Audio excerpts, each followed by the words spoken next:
Hello and welcome back to the channel. Thanks for dropping by. I'm going to jump straight in it today and talk about SEKONDA, a watch brand that seems to produce an awful lot of watches, but are any of them any good? Well, I think I found one that's reasonably simple and pretty stylish. It's the SEKONDA 1702. This is it in its packaging. I'm not quite sure why the package doesn't meet there, but and this is what it looks like.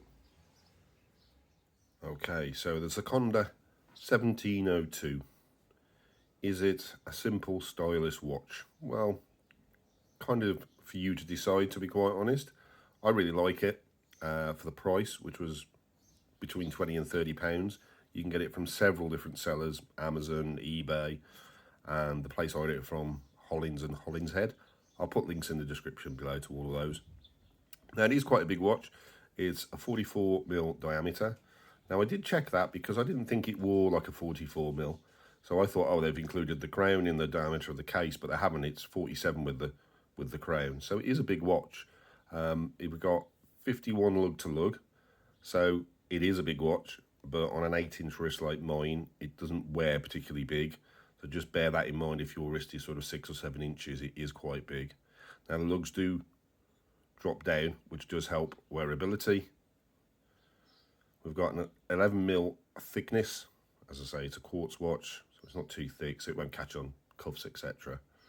And then we've got the band width at 20mm. So you could swap this band out if you wanted to, and it wouldn't be a problem getting hold of some of the bands.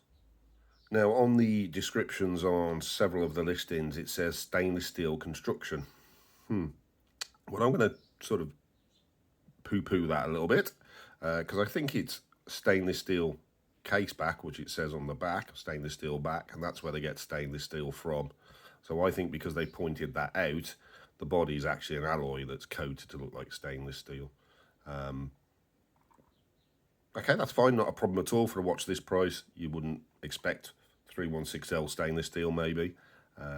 So just bear that in mind if you're buying it. Now the bezel is fixed, so it doesn't move at all. If you're expecting it to, just a word of warning, it doesn't. So just remember that when you purchase this, it is a fixed bezel. The bezel is painted dark blue. As you can see, it's like a sort of a nice blue. It's got a simulated LUME pip at the top, but there's no LUME at all on the bezel at all. We've then got the markings around from the 12 o'clock to the 3-minute markings, and then we've got the sections 20, 30, 40, 50 marked around the rest of it. The crown guards here are built into the watch as normal. Now I have found this crown to be a little loose when I've pulled it out. It can be a pain to set the correct time, because sometimes when you push it in, it's not going to do it now. It moves the hand slightly, so I have had an issue with that. It could just be this particular watch. The crystal is mineral crystal. Looks fine. It's flat. Obviously no AR coating. You can see the reflections coming off it, but it suits it really well. Again, for the price, that's what you're going to get. Now the dial is a sort of metallic grey dial, which is what drew me to this particular watch, because I thought it looked really, really nice, and it's a little different.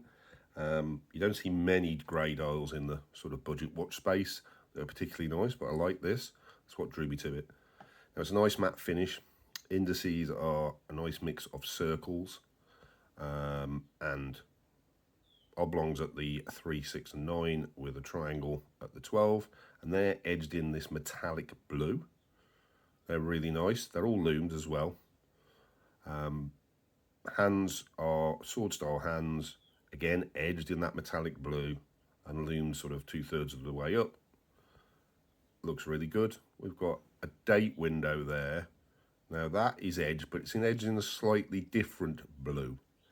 And that is also the blue that they use for the print on the SEKONDA at the top above the pinion and 50 meters below the pinion. I'll just put a shot up now of the watch with the LUME on. LUME isn't great on this watch, but I don't think you'd really expect that too much on a watch for this price, to be quite honest.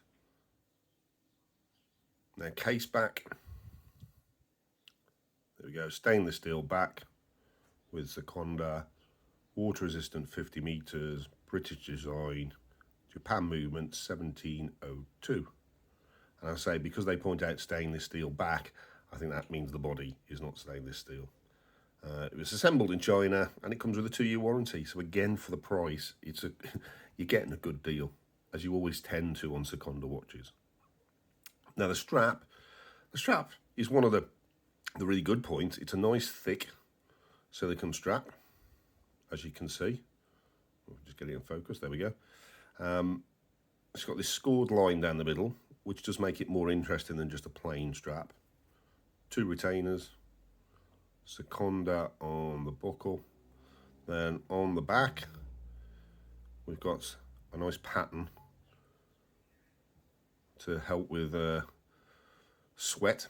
It does leave a funky pattern on your wrist when you take it off, to be quite honest. It's a good looking sports watch. It's got 50 meters of water resistance, so you could get it rain if you could get it wet if you're out in the rain, etc. And I think it would look great with sort of jeans and a t-shirt.